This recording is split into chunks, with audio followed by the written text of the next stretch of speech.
Voalohany indrindra dia amin'izao fankalazana ny fetin'ny maneran-tany izao dia fifaliana ao anay mpikambana Saint Gilbert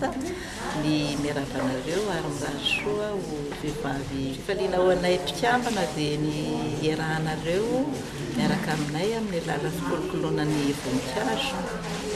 ary ihany koa izy koa torohevitra sy fampianarana izay tanterahana ny zoma ho avy izao mirora sy sasany. Vidiny aloha dia arakaraka ny karazany sy ny fikolokoloana azy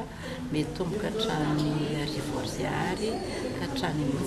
tsy ariary. Ny voninkazo raha resaka voninkazo io miankina amin'ny toerana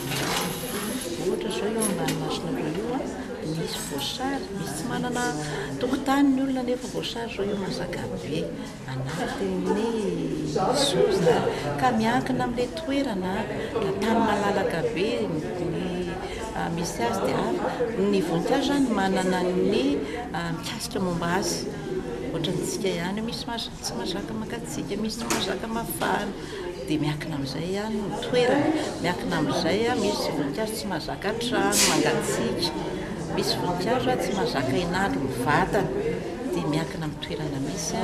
nisan'ny voninkazo eto maromaro izay sy ny fitenenana fa be karazany ankabeazany zany ny antsirony no tena be pitsizina sy ilay vaovao mety misy vaovao ihany orchidée ireny moa zany efa somary miakatrokatra ny vidiny dia koa sarambaben'olona azo indraisina koa satria azo